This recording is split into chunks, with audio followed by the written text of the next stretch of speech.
Você sabia que existe um homem na Bíblia que morreu enforcado pelo próprio cabelo? Não estamos falando de uma lenda medieval, nem de um conto inventado para assustar crianças. Estamos falando de um relato histórico, registrado nas Escrituras Sagradas, de um príncipe que tinha tudo para se tornar rei, mas que encontrou seu fim pendurado entre o céu e a terra, traído exatamente por aquilo que mais o enchia de orgulho. Essa história aconteceu há milhares de anos, mas carrega uma advertência tão poderosa que parece ter sido escrita para os dias de hoje, para você, para mim, para qualquer um que já se olhou no espelho e sentiu aquela satisfação perigosa com a própria imagem. Absalão era filho do rei Davi, nascido em um palácio banhado em ouro e poder, cercado por servos, riquezas e todas as honras que um príncipe de Israel poderia ter. Mas Absalão não era apenas mais um filho do rei, ele era diferente. A Bíblia faz questão de registrar algo incomum sobre ele, algo que raramente é dito sobre outros personagens das Escrituras. Ela diz que em todo Israel não havia homem tão elogiado por sua beleza quanto Absalão. Da planta dos pés ao topo da cabeça, não havia nele defeito algum. Imagine a cena, um jovem príncipe caminhando pelas ruas de Jerusalém e todas as cabeças se virando. Os sussurros, os olhares, a inveja dos homens, a admiração das mulheres. Absalão sabia disso e alimentava isso.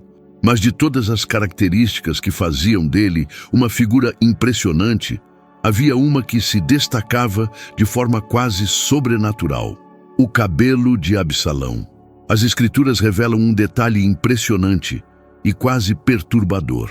Quando Absalão cortava o cabelo, o que acontecia uma vez por ano, porque o peso se tornava insuportável, aquele cabelo pesava 200 ciclos, segundo o peso real.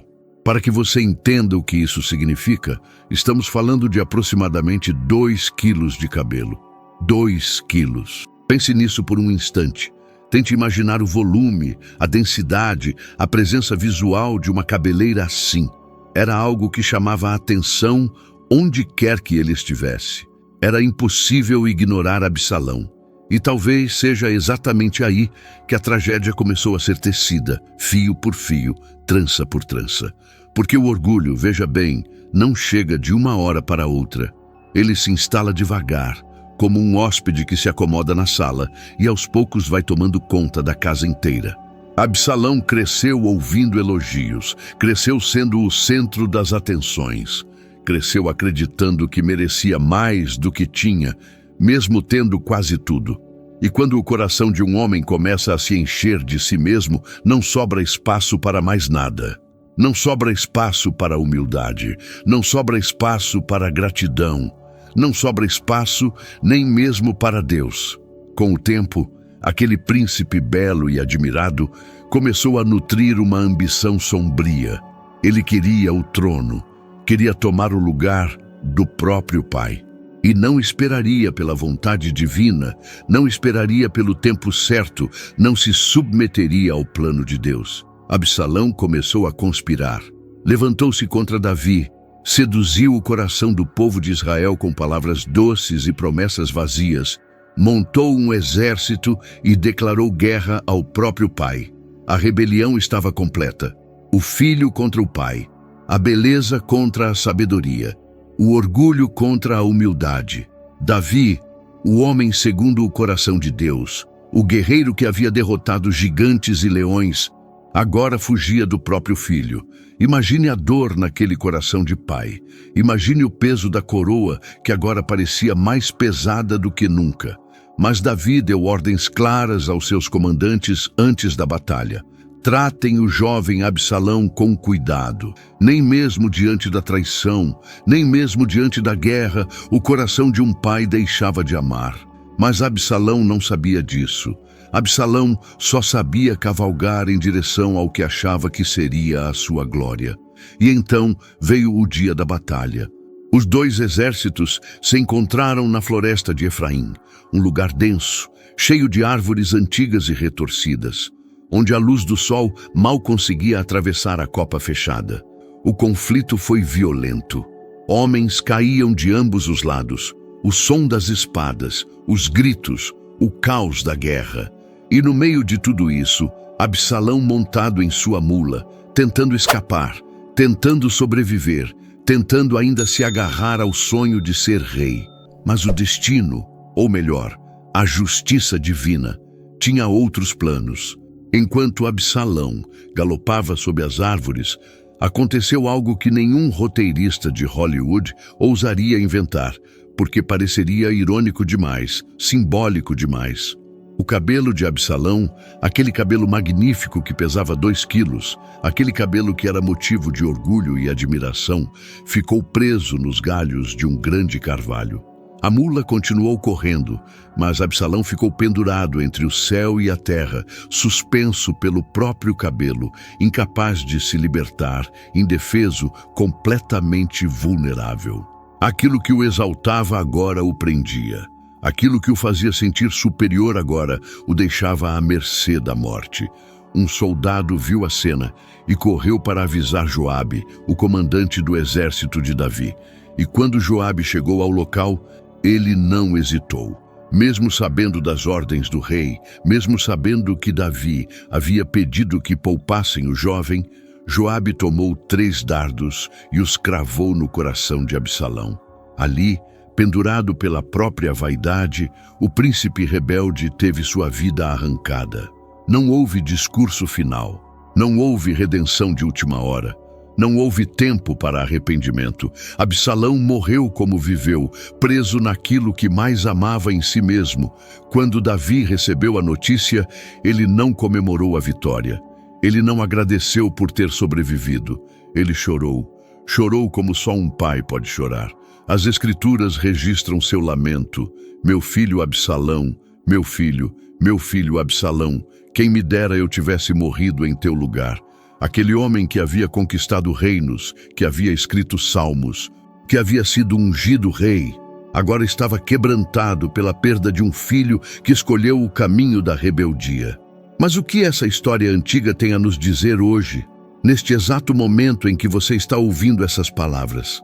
Será que ela é apenas um relato histórico distante, ou será que ela funciona como um espelho colocado diante de cada um de nós? Vivemos em uma era obcecada pela imagem, pela aparência, pelos likes, pelas visualizações, pelo número de seguidores.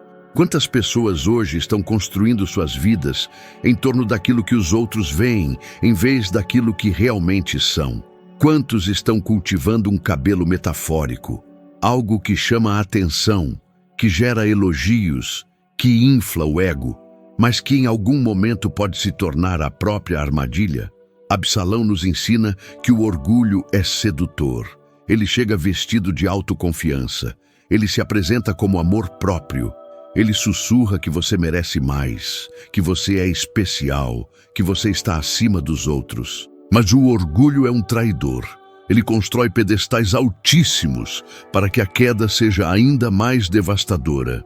E o mais trágico é que muitas vezes aquilo que nos prende, aquilo que nos destrói, é exatamente aquilo que mais valorizamos. Pode ser nossa aparência, pode ser nossa inteligência, pode ser nossa posição social, pode ser nosso dinheiro, pode ser até nossa religiosidade. Qualquer coisa que colocamos no lugar de Deus, qualquer coisa que exaltamos acima da humildade, ou pode se transformar no galho de carvalho que nos deixa pendurados entre o céu e a terra.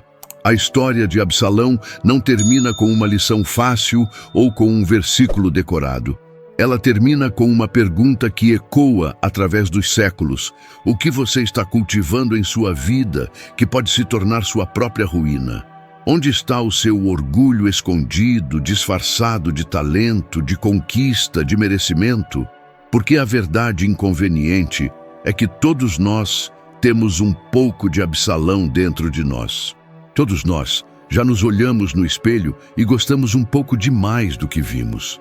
Todos nós já inflamos o peito com nossas realizações e esquecemos, mesmo que por um momento, de quem realmente nos sustenta. Mas ainda há tempo, ainda há escolha. Ainda é possível descer do cavalo da arrogância antes que os galhos apareçam.